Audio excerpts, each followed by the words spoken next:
Welcome and good afternoon, everyone. I want to thank you all so much for joining us here on this lovely Sunday afternoon, a lovely snowy Sunday, or at least it is where I am.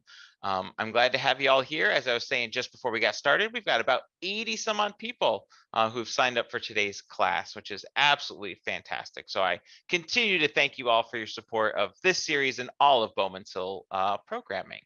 If this is your first Bowman's Hill Wildflower Preserve experience, please do let us know that in the chat. Make sure you chat to everyone, not just the panelists and attendees, so that we can all enjoy the lovely conversations as the program goes on today.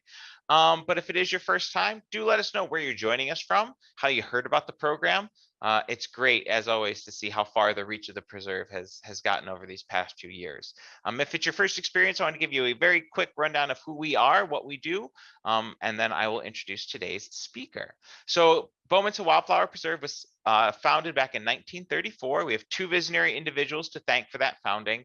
Their names were Mary Kay Perry, who was chairman of the Bucks County Federation of Women's Club, and W. Wilson Heintish, who was employed by the Pennsylvania Department of Forest and Waters, which is like the old DCNR. They met where the preserve is located, which was destined to be standard campgrounds. And back in those days, people, kind of think of it like your summer home. People didn't stay in their houses during the summer because it was too hot, right?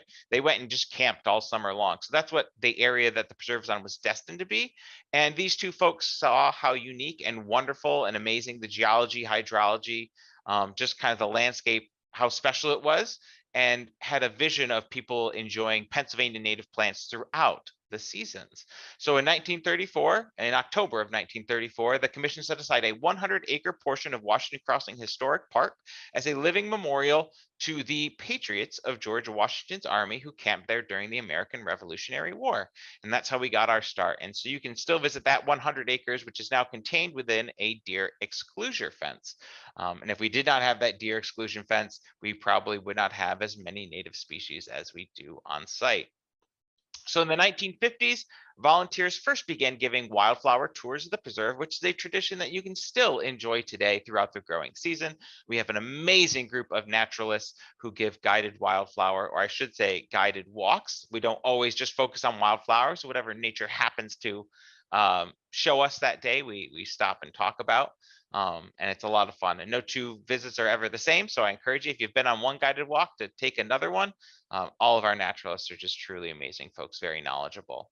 In the 1970s, we became a 501c3 nonprofit member supported organization. So despite being in the middle of Washington Crossing Park, we are a nonprofit organization. We're our own separate entity. So at this point in the program, I like to give a huge thank you to all of the folks here who are members of the preserve and have continued to support us throughout the years, especially these past two, which have been extremely difficult for the preserve given and the world in general. So you guys do mean the world to us, and thank you. I'll talk a little bit more about membership at the end of the program. In the 1980s, we became the only accredited botanical museum in the country dedicated to native plants. So when you're visiting the preserve, think of all these different areas that you see, the forest, the creek, the meadow. Think of those as exhibits, right? Not just areas to walk. And we have a established collection. Our collection is not historic paintings or artifacts. It's a living, respiring collection of nearly 750 different native species of plant, which means we have something to see throughout the growing season. And I believe this year we had blooms almost every month of the year. I was just out yesterday, and skunk cabbage is poking its way up. So there's blooms starting there. And our witch hazel just ended last month. So yeah, lots to see. There's never a bad time to visit the preserve. So I encourage you, if you're in the area of New Hope, to give us a drop by.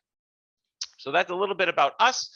Now, without further ado, I am proud to introduce today's speaker, Noah Ratson, who is an amateur gardener based in Brooklyn, New York. He spent the last 2 years cultivating his Brooklyn rooftop native plant garden, which is now home to over 50 different native plant species, which is mind-boggling when you think about just a rooftop. So I'm super stoked to hear more about that. Noah's favorite thing about his small garden is the life it brings and the pollinators and insects that now call his home their home as well. Noah, I can't thank you enough for taking time out of your Sunday to join us. Without further ado, sir, the mic, the floor, the technology, it's all yours. Well, thank you very, very much, Santino. That I don't think I've ever had an introduction that was so enthusiastic. But thank you, and thank you for all of the members who are supporting this program.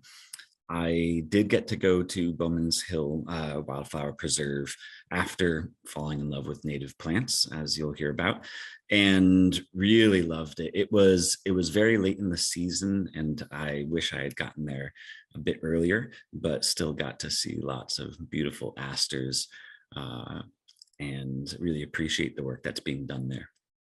So my name is Noah Ratson, and I'm originally from Connecticut. I live in Brooklyn. At the moment, I'm out here in Cape Cod, but this is a little story about native plant container gardening and my experience over the last 2 years, learning about native plants, learning about container gardening, and then actually realizing from sharing with lots of people through Facebook groups and whatnot, that they're surprised that I was doing native plant container gardening and they wanted to hear more about that. How can they bring native plants into the city, or just to places where they won't be able to right now? I didn't do any indoor, so none of this is going to be indoor focused, but I hope you, by hearing about this little story, can be inspired and get some other ideas, and I'll be happy to answer questions.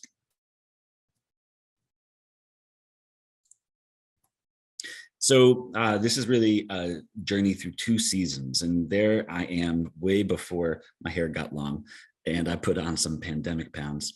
But that is just basically before the pandemic, and I had lived in New York City for about a year and a half at that point or so. And I loved this apartment. I wanted this apartment because it had a deck. And so I gave up a lot of square footage so I could have this amenity, and loved to garden for a long time. But really, the inspiration for getting deep into it, if you want to call it that, was March 2020 with the pandemic. So I'm another person who fell in love with gardening as a hobby through pandemic. So this is what the deck looked like. I was really fortunate to have full sun, and this is actually from a year before. My first season, I gardened a tiny bit, but didn't do anything with native plants. I made these sub-irrigated planters, which you can see, those big boxy shaped planters. There's a reservoir of water that's inside. And so I grew lots of exotic plants, but that was kind of the canvas. Then the pandemic hit, and my roommate moved out, and I realized I'm going to be here for a while. And alone, New York City, who knows how long this is going to go on, but I'm going to try to make it work.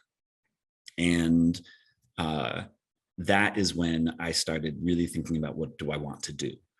And I started looking around. Oh, wouldn't it be great if I had this amazing garden? Looking for inspiration. And I would recommend this to all of you, even beyond this, what I'm sharing.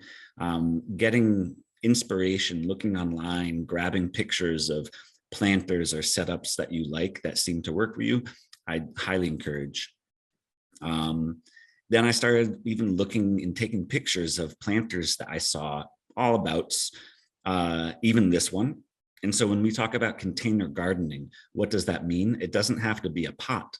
We're just talking about growing anything in a contained environment that is not in-ground gardening. So you can reuse materials, and I was getting some inspiration there.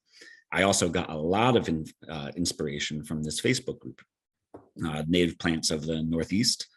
There's also New England, but maybe some of you are familiar here that if you're from New York City and you post in a group called Native Plants of New England, people gripe. So I stopped posting there. But this group has been fantastic. I learned a ton, and I actually want to give a shout out to Toby Wolf, who suggested to me, he's a landscape architect, to even look into native plants. He is a big advocate, and he's done work all over in Brooklyn Botanical Garden, institutional work. And I just happened to know him in a friendly way. So he got me interested in native plants. That's when I learned a lot more on these forums. Then I learned a lot more, I'm quite bookish, through all of these books. And I can provide some favorite books: Planting in a Post-Wild World, and William Kalina with Growing and Propagating Wildflowers were two of the most, and Understanding Perennials. Those are some of the most impactful books that I read. And then I started sketching. What do I want to look like?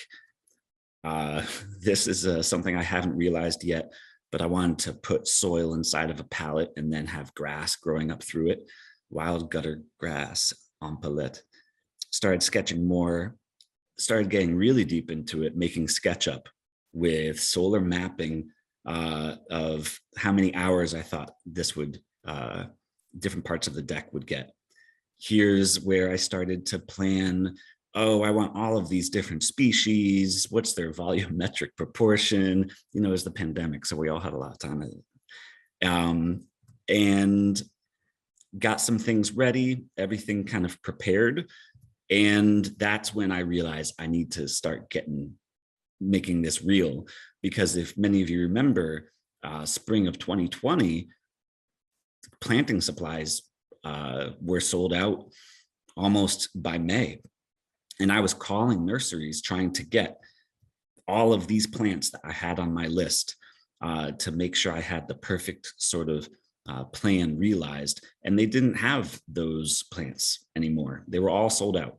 So I went to a couple nurseries nearby. Rosedale Farms in north of New York City is amazing. I mean, it's not all native for sure, but they have such a large selection. I got a lot of plants there. And also Nature's Cradle, which is nearby, also had a great selection. So I got tons of plants, tons of soil. Immediately, I got another frost. So I brought all my plants back inside, started setting things up, seeing how I like them. And then I needed to transplant. So that's a big thing with container planting. Like, okay, all these native plants, where are you going to put them? How are they going to go together? So I don't have photos and information about pro tips on transplanting, but I'll show you some that I do, because it's not necessarily so different from planting in the ground compared to a container. So one thing that people might have questions about is tap roots. And this is one of the myths that I would want to dispel. A lot of people think, well, can you really grow native plants in containers? Like, they need a native environment. They need really, really deep soil, and they've got these tap roots that are long. And so this is Rattlesnake Master, which also has tap roots. And my approach, and I'm not an expert, right? But my approach was, I believe that anything can grow in a pot. Why not? And I'm going to try it. And this was an experiment. And Toby Wolf also suggested, look at it as an experiment.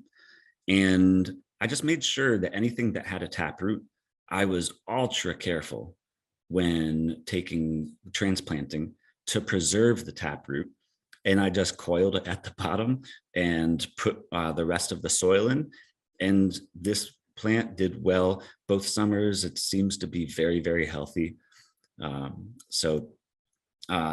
when you're getting into containers, perhaps some of you are familiar with ways of doing container planting, but one thing that I would suggest is finding a way to reduce the volume of soil that you're going to have to use, because the more soil, the cost goes up, the weight goes up. When you water it, that weight goes way up. And so some ways of reducing soil volume are to do things like this, where you create sort of hollow cavities. This is an upside down. Oops, I put these out of order. So I put irrigation fabric on the bottom. Make sure you don't lose any soil out the bottom of these. I actually drilled extra holes because I wanted to be sure there's as much drainage as possible. in the bottom of that pot, and then put another pot with holes in it down below. And people use various things like plastic soda bottles. It just takes up some space down below. And when you add the soil around it, it's that much less soil that you'll need, but the plant will still be able to grow deeper roots in places. And so, planting, when you plant things in pots, afterwards, tamp it down nice and firm to make sure that you get rid of all of the air pockets. And again, this isn't too different from in ground. But one thing that is different is you'll notice that there's about an inch of space between the top of that lip and the soil surface. And that is very helpful. So when you're watering, you can start to build a little reservoir of water up to an inch, and then it can drain down. Otherwise, you start to get soil coming off the sides. And if you put it way too deep, that can be bad. It can reduce air circulation around the plant because it's basically in a pit, and create more mold. So here's another thing that I made. So this is the sub-irrigation planter. So it's a box, you can see it in the top left corner. We're gonna go, I didn't have them numbered, from top left across and then to the second row. So this container is lined with plastic that you would use, for example, and rubber that you would use in a pond. And then some flexible hose can be perforated or bi-perforated, cut it and put fabric on the irrigation fabric on the ends and layer them on the bottom. And now you have an empty cavity in that top right photo, an empty cavity essentially that when we fill it up with perlite, which is in the bottom left corner, will hold space for water. We add soil on top, which is made extra light with additional perlite, and then a tube that can go down into the one of the pipes. And in this way, we can actually fill this planter. I'll show you a better picture afterwards. You can see it in the bottom there. You can fill that with water and it can continue to water the plants for weeks. And if you have a plant that loves a lot of water, that can help it maintain a high moisture level. And the perlite helps wick the water from that reservoir down below up to the surface. So that's how that works. After transplanting, it's very important to help your plants recover from that shock. And also because they have much less soil in the ground around them compared to in-ground plants. So I tried to find interesting ways to shade them. Definitely gave a lot of babying to the plants in that first season. And Toby's suggestion was don't just put one in each pot. They seem kind of lonely. They want companionship. And so I just wanted to break any kind of rule that I could with thinking about gardening. So spacing rules, I did not adhere to those. In some cases, maybe plants were dominated and didn't grow to their full potential, but it just felt better like this. And so this is essentially as close as I would put plants in a pot. Rattlesnake Master World Milkweed. And this is it's a fescue that I thought at first was prairie dropseed, and I was wrong. So purple lovegrass, I fit all three into one pot. Switchgrass, I got a big chunk from a friend, Chris Krusling in Brooklyn, and that worked out well. Now, what kind of soil am I using? Most of this soil is very light so that you can pick it up and move it around on your deck, because this actually has extra topsoil per someone's suggestion. And I kind of wish I had never done that. It does retain more water, which is extremely helpful because potted plants have much less volume of soil. They can retain less water overall, and they get dry faster, and you risk the plant's health. But with this one, it has extra topsoil, so it will hold on to that moisture for longer. So when you're thinking about these plants and containers, think about even mixing. How light do you want to get? Add extra perlite or sand, or add extra topsoil if you're not too worried about weight and you want that to have good retaining for moisture. But the bad thing about topsoil is also that because of the way that that water flows through topsoil generally, that heavy soil will actually hold on to the water because it can't drain as well out of pots. And so topsoil will more likely even lead to rot and other problems. You can see this is that container I was telling you about. You might notice toothpicks. This was me being very overly protective. Birds kept coming in and bothering the plants, and I actually thought the toothpicks would help. Okay, so much of what I learned was worry less about plants. They'll be fine. And Monarda fistulosa, blue-eyed grass, and swamp milkweed. And so it really started to come into its own. You can see all these different combinations. Baptisia australis, another world milkweed, and goldenrod, bearberry. And you can see some different style containers that you might choose from: terracotta, wood, constructed. The one in front is purchased from Walmart for $30. So establishing the planting, now that things had come into their own, I think one of the big benefits with container plants is that you can move them around. And this was my opportunity to essentially use this deck as a canvas. And I continued to play with just almost like architecture, landscape architecture, just continued to play with that. How can you get different levels of height? So you can see a pallet on the ground.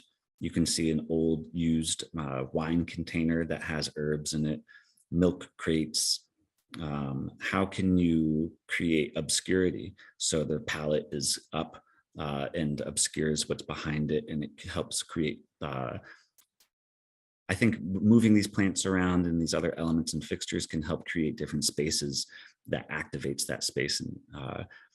And here's some other views.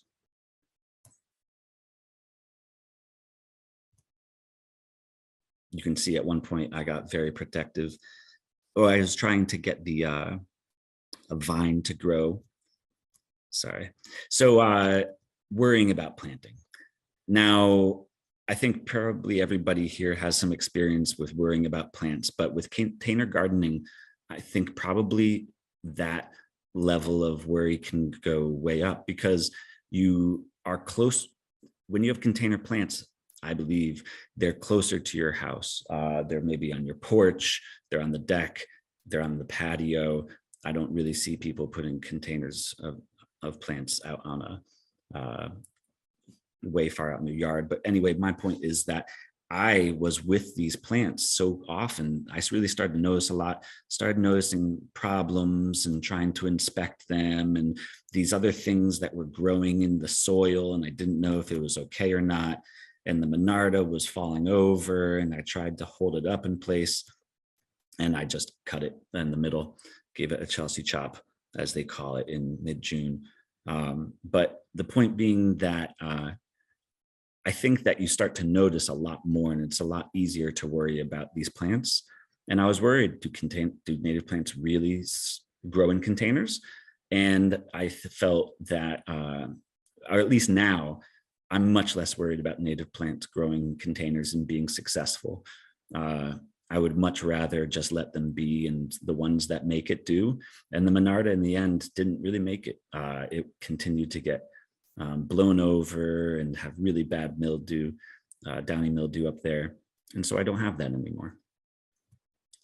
And boom, when July or late June, July hit, I really started to appreciate everything, all the work that had gone into that.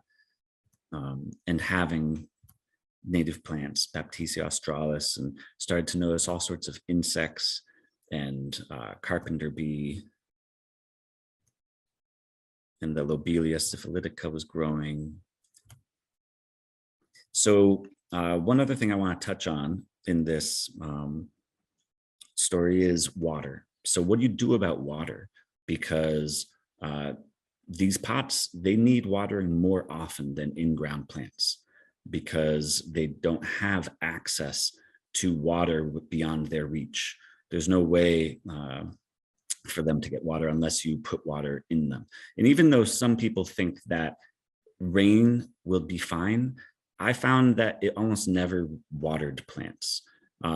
One reason is because plants often have a shape that drips to the outsides. And when they drip to the outsides, kind of like the ring around a tree, that's fine in the ground, but in pots, oftentimes it falls outside of the pot. So I always made sure to water them. And eventually I had a catchment system, one like this. And you can see that catchment system is collecting rain from the roof, going into a rain barrel. And you can't see it too well, but that rain barrel is vinyl. And these are awesome because they're so light and easy to move when you put them away. And it catches in here. And then I found that you have no water pressure. So, and I had no spigot. So this is a pump. I would highly recommend if people set this up in a place where they don't have a spigot, because you're going to have to water so often, especially in pots, to get a pump. And so this marine pump for maybe $100 actually creates, it's a diaphragm pump. So when you open the nozzle on the hose, you can water your plants and it will turn on the pump immediately. It senses the drop in pressure. When you close the nozzle and stop watering, it senses the buildup in pressure and the pump stops. So I would highly recommend something like that for water, or a better automated watering system. I can't impress that enough. If you're planning a container garden, plan how you're going to water it and make that a priority. And then July, August, that's when it really started to blow up. You can see all sorts of plants here. This is the swamp milkweed, and it loves water. And so I put it in that sub-irrigated planter, and you can see the blue-eyed grass is below it, and it's now kind of shaded out, which is okay because it kind of goes into dormancy during the hot summer. And the swamp milkweed can take center stage.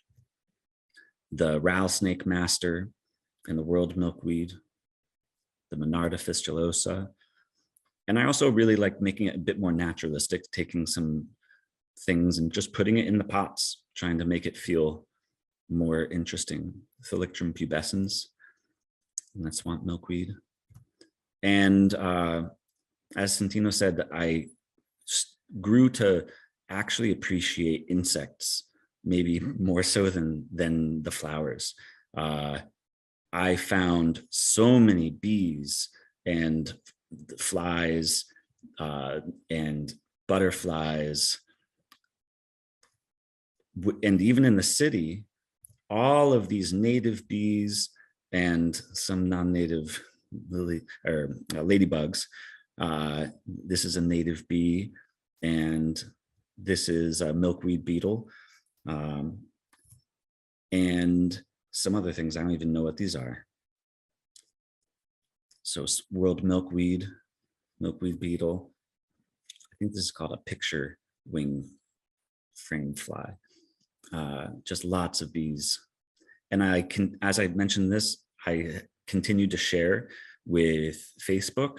And that's when I appreciated how much people were inspired by native plants in the city. And that fueled me to go forward and continue to share more and to continue to make fun of this bee's butt on social media, on Facebook.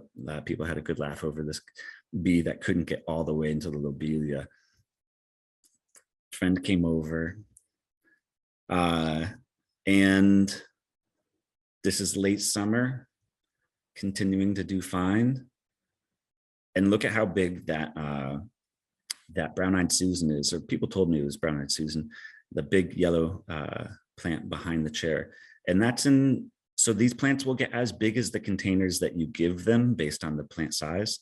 So if I put that brown-eyed Susan in a very small pot, it wouldn't have gotten that big. But when you know that you have a plant that's going to get large, I put it in a 20-gallon, I think it was, I won't even remember how many gallons, but it's 20 inches wide and about 20 inches tall, that plastic pot.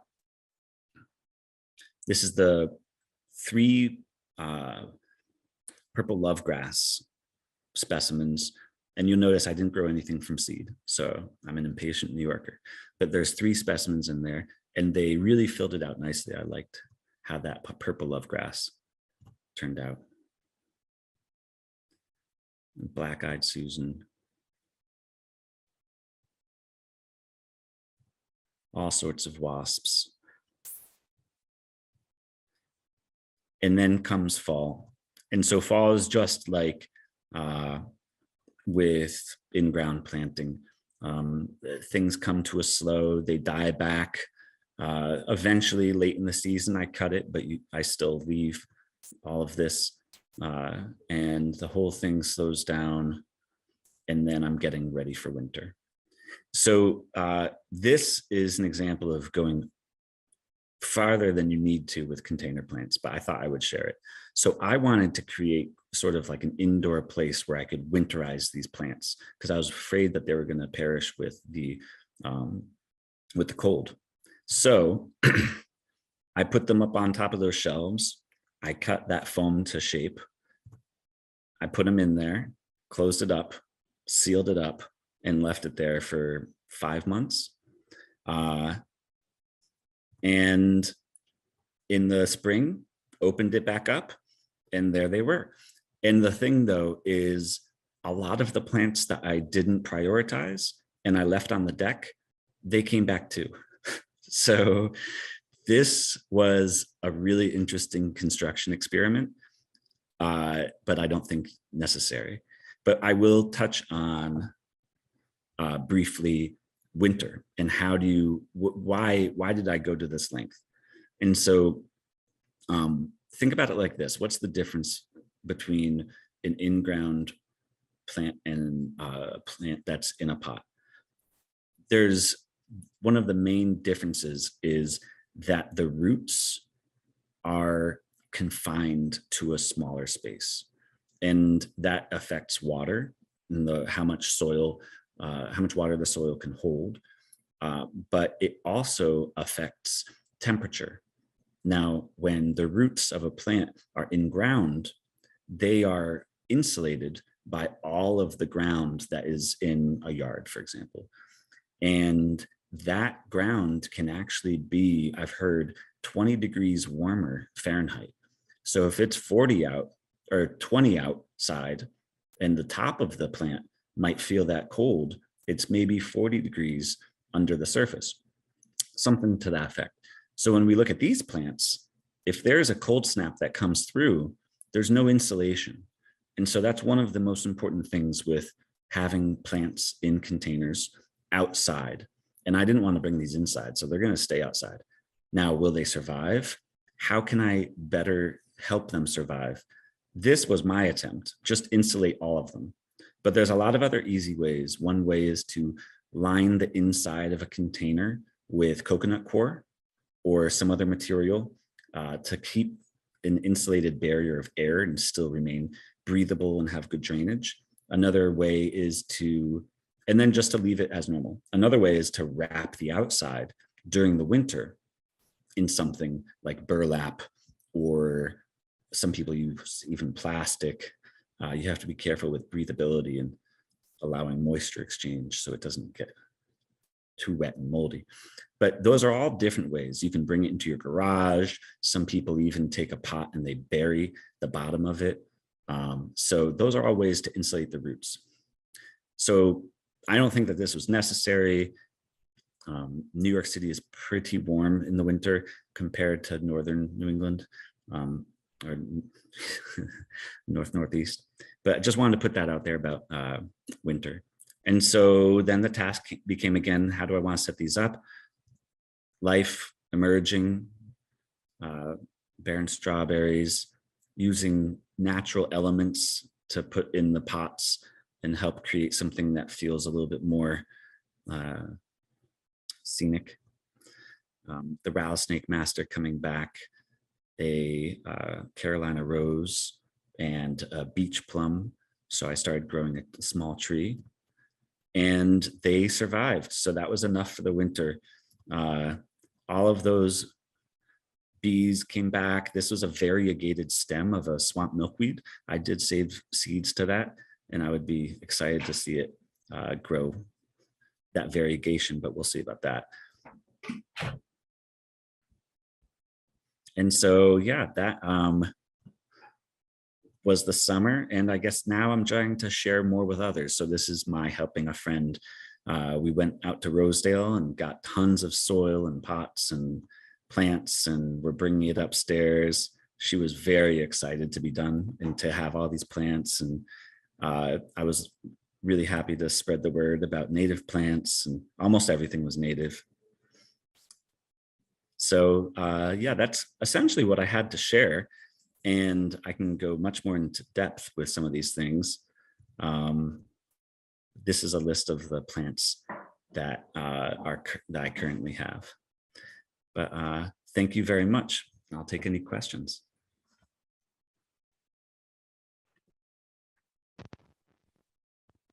Right. Well, no, thank you so much. That was awesome and very, very inspiring. And I'm sure one of the big questions that everyone's going to post or ask is, what's that list of plants? So would you be so kind? Yeah, pop it up. And then if you would, could you just send me just a copy of that? I don't know if you have it as an easy PDF and stuff, but I usually do a standard follow-up email, and I'll include this list because I know that everyone's going to want it. All right, so we do have some questions set up. So folks, please feel free to use the Q&A tab to ask your questions. And before we jump into questions, I want to take a quick minute to do some end of program announcements. One of the things that I did mention at the start of the program is our members. If you enjoyed this program, enjoy programs like this, want to learn more about native plants, want to encourage native plants amongst the community, one of the best ways to do it is to join Bowman's Hill Wildflower Preserve. And we try to make membership worth its while to all of our members. One of the biggest benefits, I think, is the waived admission fees. So we do charge, there is a trail fee. And if you become a member, those fees are waived. And quick armchair math, if you walk the preserve 4 or 5 times a year, the membership fee covers what you would have paid for a trail fee. So really it's worth its while. In addition, we work with our native plant nursery as well as our gift shop to offer discounts at both of those. So you get 10% off the native plant nursery. So you can really pick up some great native plants during the growing season. We're going to be opening up the nursery come April, and you'll be able to purchase plants there throughout the growing season through October. Folks always ask, what do you have in stock? And the best way to check that out is on our website. You'll see a plant availability list, or you can shoot an email to nursery@bhwp.org. But they've got some absolutely just fantastic plants. And here in the near future, if you check out our YouTube channel, you'll see a video with our nursery assistant, Glenn. And he showed us a little bit of behind the scenes of the nursery. So if you're on our YouTube, check that out. And if you're not on our YouTube, check it out anyway and subscribe, because it really does go a long way to help out the preserve. In addition, I talked about the gift shop. You get 10% off your purchases there if you're a member, and 20% off educational programming, just like this one. So, and there's a whole host of other benefits too. Members get members only programming, as well as early access when we first open up a plant sale. So, there's great ways and other things that go along with that membership, in addition to just promoting and supporting the preserve. If you can't become a member, that's okay. One of the great ways you can support the preserve is obviously talking about the programming, sharing these with your friends, as well as connecting with us on our social medias. and helping spread the word of native plants. So in a follow-up email, you'll see links to our YouTube, Facebook, Instagram. Please join the community, like, follow, subscribe, click share. I know everyone hears that all the time from all those social media influencers, but it really does go a long way to help us out. So we appreciate everyone who can do that. And if you happen to be shopping on Amazon, make us your charity of choice on Amazon Smile. That's does not, for you, it's just a click and using smile.amazon, but the small portion of your purchase will go back, get donated to the charity of your choice. So making Bowman's Hill Wildflower Preserve a charity of choice is a great, easy way to help us out. We've got some phenomenal programs coming up, including our Knowing Native Plants series, which will continue on February 26th. And that will be talking about trees in the winter with Dr. Ed Lignowski. And we've got our next winter lecture series program coming up on February 20th. So 1 week away. And this will be Growing Your Own Bird Feeder with Juanita Hummel. I'm very, very excited for that. And of course, we have our health and wellness programming, which will continue throughout the winter indoors. We do a Wednesday morning yoga. So if you want to have a nice, gentle wake up, come the spring when it's a little bit warmer, we'll go back out to the moss garden and enjoy yoga out there. So I encourage you, if you haven't done gentle yoga in the morning, it's a great way to wake up. And all these links will be in the follow-up email, in addition to a program survey. Please, if you can, take a hot minute to fill out that survey. I say it every week. I do check it, I do read it, and I do appreciate all of your feedback and comments. And I do share them with our presenters as well when those come in. So if you have tips, tricks, thoughts, ideas, we are always looking to grow and learn and make our programs the best they can be. So, all right. That ends that. And going into questions for you, Noah. So one of the big questions that we had were what pollinators and or other critters that you see on your plants. You gave us a great list. What's been your favorite that's visited your rooftop garden? Well, I think the most memorable are the butterflies because they're so tough to see. They just come in and out, and as soon as you come outside and open that door, they're off again. So yeah, I think the spicebush swallowtail, and I was always very happy to see the ladybugs and the larvae gobbling up the aphids. Yeah, I tried not to worry about the aphids, and then when I saw the ladybugs, I was okay. Right, it's got to let nature do its thing. It has to take care of it and balance out. All right, Catherine asks, how do you get the containers, soils, plants, all that stuff up on your deck? Knowing those things can be quite cumbersome to move. Yeah. Actually, one thing I wanted to put out there is be very, very careful when you're assessing your plans. I don't have a list that I could bullet point for you, but definitely had a mental list. So when you're thinking about what you want, the challenge with, well, to answer the question directly, I carried it all up. So that hurt a lot. I was out of commission especially after potting the plants. So I would just encourage people, you think about what you want to do, and with container gardening, one of the benefits of double-edged sword is that it really opens up what you can grow as native plants, because you could have a whole list of native plants, but many of these would never occur in the same exact place. They each have, one needs more water, one needs more shade. So I got a huge amount of plants, and that was great, but all the carrying, the cost, someone asked about cost. The cost was pretty high. The soil, I used a light soil, but carrying all that up the stairs was challenging. And then moving plants around. You have a lot of containers, having to move those around or repot them, even though the bigger the container, generally the better, so that it can have like up to 20 inches or so. So it can have lots of water and lots of root growth and lots of potential for a nice bloom and be healthy. The bigger it is, the heavier it's going to be, especially with water. So you want to be careful for your own sake, and especially if you have a deck or anything that it's going to be on top of, you have to be very careful about the structural integrity, because people, I think maybe Orson Welles was famous for this. Uh, People have broken things with the number of plants. I think it was him or someone, it was someone in Manhattan.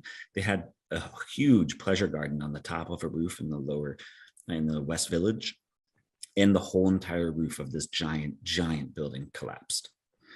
Uh, yeah, it was a huge giant building that fell through because of a garden, because soil and water weigh a lot. That's, yeah, very, very true. And when you're bringing those up piece by piece, which you kind of have to, you don't really think about the total um, weight that goes on that. Yeah, Yeah, that's a really good lessons to learn, and hopefully our friends joining us today don't have to discover that lesson the hard way. yeah. Also with So water, like if you're going to carry that water back and forth, that's going to be very painful after a while. I know I very much appreciated the you might want to get a pump or a way to do this. Do you happen to have a rain barrel up there? I missed that. If Yes. you did. Okay, Yeah, that rain barrel with the pump. The works pump was perfect. attached to a Yeah, rain barrel. Mhm. got it. Yep. All right. Cool. All right. So another question is, what soil and or compost do you use? And kind of tied into that is, a lot of folks want to know about fertilizers and how you go about the replenishment and Yeah. recirculation of that. Yeah. Um, so I used potting soil, and I looked for the highest quality potting soil I could possibly find.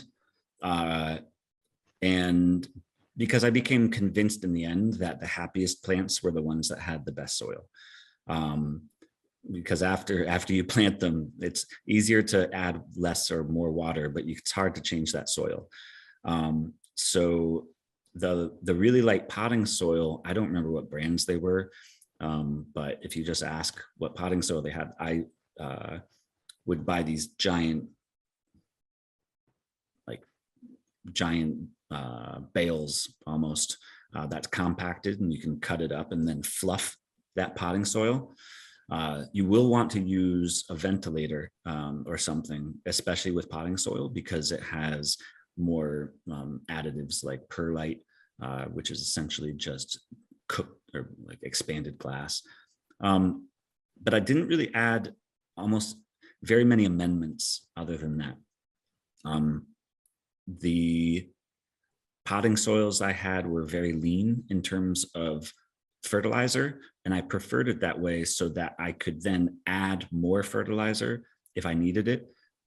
Because a lot of native plants, they don't want a lot of fertilizer, and that is important when moving into the potting soil world, because a lot of that has tons of fertilizer added. So when it comes to fertilizer, I did use some like granular, I experimented with granular release and more of a liquid kind of fish emulsion type fertilizer, and focus mostly on the plants that just had a lot of green growth. I didn't try to stimulate too many flowers, just plants that like grasses, uh, plants that are going to get very large. Those are generally the ones that need more. And then at the end, I also, in the second year, I got into the compost program in New York City, and just came home with a few different bags of that and scattered about half an inch to an inch on the soil of the plants. And that's it. Nice. Nice and simple, right? Yeah, I did not do very much in terms of fertilizer. Right. And as we're going through, I want to just chime in and remind everyone, just because Noah's was up on a rooftop doesn't mean yours, has to be. You can just do it on the deck right outside your house. If you don't happen to have a big large lawn, man, that was tough to say. You can take these concepts and use them almost anywhere, but it's great to see the variety and diversity of native plants that you can get rocking in just a container. And speaking of those containers, Leslie has a question regarding the sub irrigation planters that you made. She very much loves them, thinks they look amazing. And do you know if there's something commercially available, Mhm. or do you have plans that Mm. that they folks can use to follow and build along? Yeah, I can send you the link that I used as my guide. It was someone who just posted online how they did it, and they have a business growing peppers or something in the South. Um, you can buy these ready made. You know, you can either get what I've seen is really cheap plastic stuff that's kind of ready made, or you like oftentimes very expensive, nice, uh, wood and other components ready made. But you can definitely find them. They're not Okay. always called sub irrigated planters. You could look for, I don't know what you might search for, but I've seen them in Home Depot, for example, has them. It's like looks like a 12-inch deep, mm, one of those, looks like a giant, big, deep tray, and it's got some plastic parts, and it can have a little reservoir water. Gotcha. Very cool. Yeah, if you would be so kind, I think folks would really enjoy having that link. That would be Mhm. awesome. Um, and then you talked about cheap plastic ones or really crazy expensive ones. It was, hold on. Katie wanted to know, do you have a general idea for total cost of your garden? What folks could look to Yeah, expect to spend? I think in all, across all of the plants and all of the soil and all of the pots and the wood and stuff, I might have spent like 3 or 4 grand, Okay. quite a lot. But I Yeah. also bought fully grown specimens. I didn't grow from seed. I didn't have a lot of friends or a field where I could get divisions and just, so all of those plants are from, a nursery. Um, and there's lots of ways to make it cheaper, but all of these, especially the pots, can add up depending on where you get it from, but you can also find those and reuse things. I was just very impatient.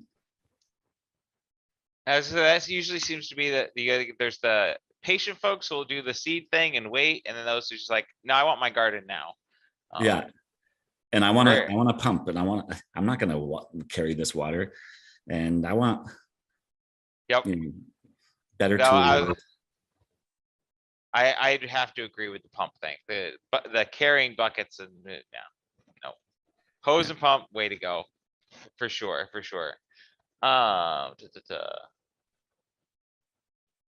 So folks want to know. I got a different Katie asked, have you considered trying growing trees in pots?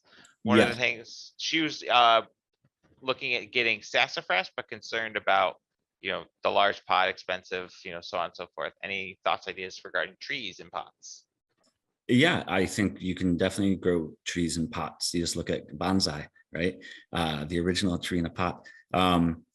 I wanted to do the tree in a pot, and I did get a beach plum because it doesn't necessarily get too big, and it can withstand more dry conditions.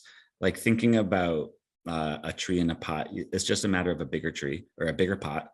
And I'm sure some trees won't take because of whatever reasons. I don't know trees terribly well. But I I found a pot that I always wanted to use and I never did because it was just too big for my own space. And I only bring that up to say, this was probably a $400 pot. And those are the types that you might need for a tree. And so you can find these things used if you're patient. And one of the best ones is like they make this foam, so it's very light. So that will be easier to carry that pot around, right? But then you'll want to put a very sturdy, you need to secure that and make it heavy somehow, because trees and pots can more easily blow over. Okay. Yeah, for sure. That's another really good thing to think about as you're doing this, for sure. Yeah, it never happened to me, but when I went and asked people about buying a pot for a tree, they told me that many people who they sold pots to had ones that fell over. Typical. They were And trying to sell me the more expensive, heavier pot. right, of course. But try to think, once a tree's grown, uprighting it is not, the easiest thing either. So it makes sense. Emily asks, regarding outdoor garden plants, they can be aggressive and spread. Have you noticed any plants popping up where you did not plant them? Oh, that's a good question. Yeah, so I'm trying to remember, like the plants that I noticed popping up where I didn't plant them were the weediest type, not the native plants. But I think I might have remembered or saw something like the seagrass or sea oats, northern sea oats, and I think that might have spread. But on the whole, I didn't really have a problem with that, because also pots, there's very little exposed soil. So once the plant starts to grow up just a little bit, that all of that soil that's anywhere close to it is shaded. And I think it's a lot easier to quote unquote weed with pots. Yeah, absolutely. And depending on your pot height, right? It's right there at the level, arm's reach, good, easy. And this is, I think, a great point, just to a stopping point to make a reminder to everyone that, as a native plant museum, right, Bowman's Wildflower Preserve is always an advocate for using, straight species for whatever ecotype and region that you are in. Always, if you can plant a plant, native plants are always the best. They're going to provide the most ecosystem support. And then, there's this gradation area moving your way downward. But we are always advocates for straight species whenever you can get them, which, as I mentioned, our native plant nursery, we are working towards straight species for all of our native plants. So things to look forward to. So know that you're getting the best that you can for the Delaware Valley eco region there. All right, couple more questions came through. Regarding pots over the winter, how tending to them in your wintering house? Did you water them regularly? What's tips and tricks in that? Good question. I checked on them somewhat regularly, but I think they maybe needed watering once. So that is another important thing to point out, that pots or plants in pots are much more likely to dry out over the winter than in the ground. And you would think that it's not going to dry out, that everything is just stopped moving. The plant went on pause, but really it's just slower. So after a couple months, you might find that the roots are dry, and then in the spring, it's not come back. So that is something to keep an eye on, but you might only need to water once every other month. You definitely want to be careful not to overwater during the winter. Yep, So absolutely. rots. Yeah, rot's generally a bad thing. So I missed this one up. This came through the chat, so I apologize to Rebecca for missing this one at the start. Could you define for us, or talk a little bit more about what irrigation fabric is? Yeah. So I called it irrigation fabric. Landscaping fabric, I think, is another word that people use for it. It is, well, do you remember seeing that picture? I would flip back, but it's just so many photos, right? So it's generally a fabric, it's plastic that has very, very small holes, and these micro perforations cover the whole fabric. And so landscapers can use this to create a water permeable and gas permeable barrier that will so you put down some of this fabric and then you put soil on top of it, and the fabric will act as a barrier so that water can go through and drain, but the soil won't go through, or sometimes roots won't go through either. Yeah, I just did a quick search, and it looks like landscape fabric, landscape cloth. That's the Yeah, search term that you want to check out for, and looks I like a like that lot of the better. places have it. I like that better than stones and putting things on the bottom to cover the hole.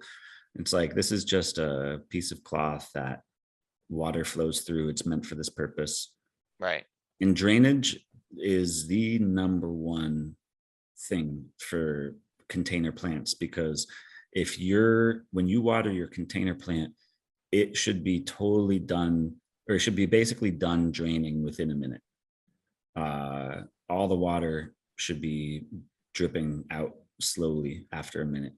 If you water it and it just has a little pool and you come back a minute later and there's still a pool, you have a problem with your soil, in my opinion. So I would always rather like put more holes in the bottom of the pot and have that landscape fabric, and put a lot of very light potting soil. And if I water it, it will drain immediately. And if it means I have to water more often, I personally would prefer that than water less but have less healthy plants. Right. And like you mentioned earlier, that rotting with the excess water. So, Mm-hmm. Mm-hmm. all right, very cool. All right, well, it looks like that's it from our audience for questions.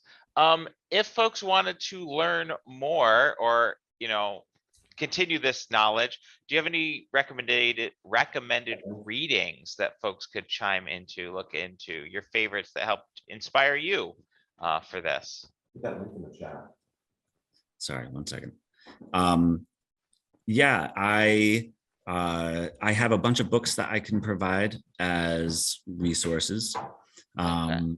And I mean, I can give you a list of my favorite books. And I think the Facebook group, or some sort of group, right? But for me, that Facebook group was what helped me learn a ton, find inspiration. So finding a community that you can kind of post with and learn from, and but I didn't have any other online. Okay. Nothing that everybody here probably doesn't know. Native Plant Trust and Right. Mississippi Botanical Gardens website and all that good stuff about native plants generally. Yeah, absolutely. And I do have the list, several books that you sent to me earlier. I assume that's the list. I can just share that rate with all of our folks. Mm-hmm. And I will tell everyone here that, a lot of these books, are a good chunk of them here, are available in our gift shop. So you can check out and shop local that way as well. Mm-hmm. I want to see if there's anything else before I give us our sign off. Lots of hats off to you in the chat, Noah. Oh, Everyone's thanks a loving lot. it, liking it. Yeah.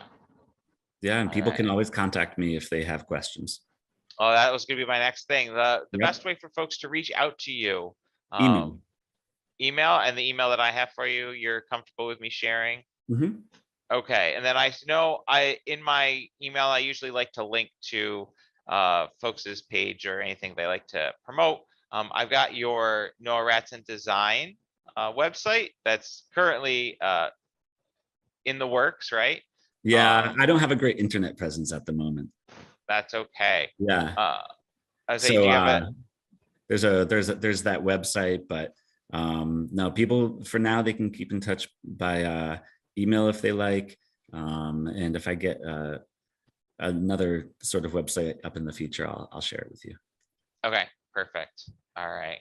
Well, Noah, I want to thank you so much again for joining us on this lovely Sunday. I want to thank all of our attendees as well. I'm looking up here because this is where my attendee list is.